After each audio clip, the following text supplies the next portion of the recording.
Today, we're talking about some risks associated with marijuana use, especially when it comes to mental health.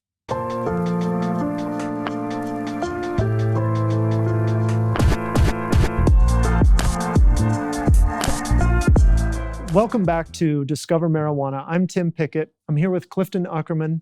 We're talking about the risks associated with medical marijuana use, any smoking of weed, right? Talking a little bit about the decriminalization and how important that is today. So, Cliff, talk to us a little bit about the risks associated with cannabis use for your patients when it comes to their mental health issues. Yeah.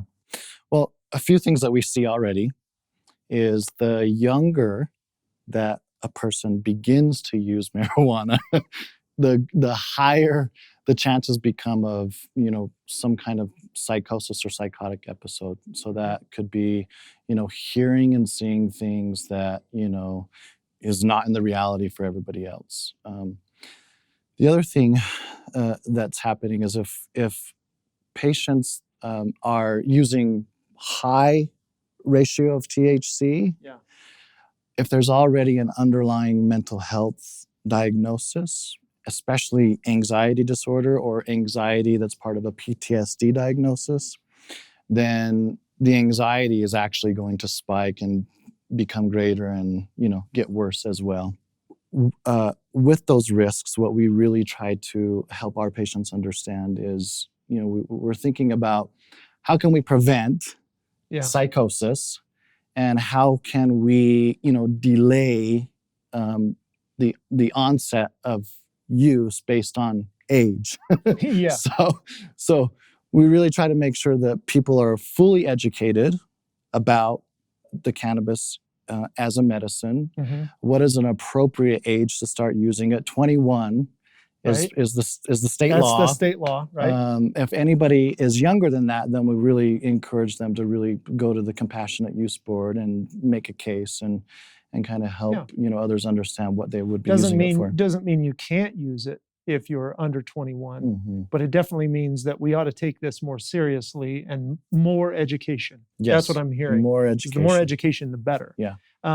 Also, this seems to relate to the decriminalization of cannabis, because I think when you're talking about decreasing the use of cannabis with younger people, because there's a risk associated with that, right? Yeah. It's correlated with higher risk later in life. Yes. So we want kids to be more educated.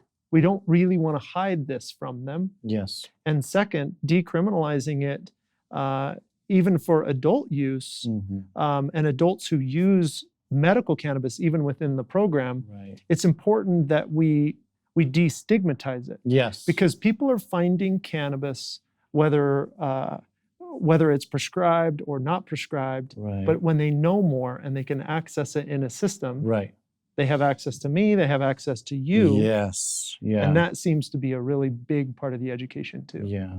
I mean, think about it. So a person that's 21 and older, that doesn't have a medical cannabis card and maybe doesn't have access or has even ever been into a dispensary is probably still using cannabis in some form to self-medicate some form of symptom.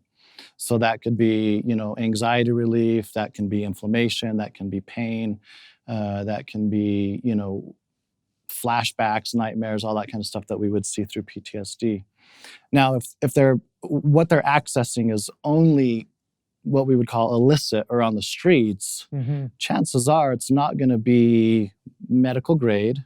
It's not going to, probably have those higher CBD content that a lot of people with going through PTSD treatment are finding effective. And there also might be added stuff in there, just a quick pesticides. I mean, we have tons of videos on that particular piece, right? We're talking about pesticides, additives. We're changing the composition of these plants. Yes. On the street, it's not necessarily you get what you think you're getting. Right. And that's a lot of times what can cause the psychosis. Not necessarily, because I worked in the emergency room, and so it wasn't that they were using marijuana. It was the kind of marijuana that they were using that would, result in a psychotic episode. And some of that other ingredient ought not to be there. Now, the other thing is if they are wanting to do more CBD, then in the dispensary is where they're going to get greater access to CBD products that's medical grade, because even in like a retail store, there might be a lot of synthetic compounds in there too. I think when it comes to medical cannabis, what Clif and I are talking about really is know your products, right? And work with the communities, talk about it normally, educate the kids, right? Better, truthful information is always better for society. It's really, in my opinion, I think the more we can teach our kids and be open about this, the better off we all are.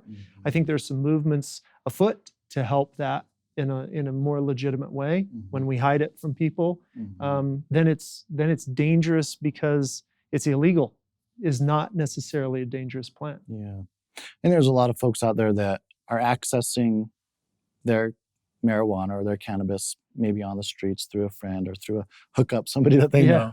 But even then, I mean, they are still at risk of criminal charges. If they're already on probation, they're at risk of a probation violation. If they're already in some kind of traditional treatment or in some kind of program, they're at risk of getting kicked out or having to start over because they might come up with a positive THC, test result. Right. So there's a lot of need right now for people to receive the education, to be able to get the access through whatever means possible. And if they can't qualify through, any other condition that's not mental health related, and there's this PTSD diagnosis that's the only qualifying condition that we can help them really assess for and be diagnosed with to get the access, then I think we have to help people get there, take that route. And so that way they're, at less risk of being criminalized, being charged, being violated, being kicked out, of any other program that they might already be in as well. Sure. Our YouTube channel has a lot of videos on drug testing, on the legal indications. We've met with and talked to J.D. Lauritsen, the Leafy lawyer, about this. We'll link to some of those videos below. And we want to hear your comments about what you've run into with the legal system and what things that you want to hear more about, so that we can do videos and we can educate the greater public about how to move this plant forward and decriminalize it nationwide.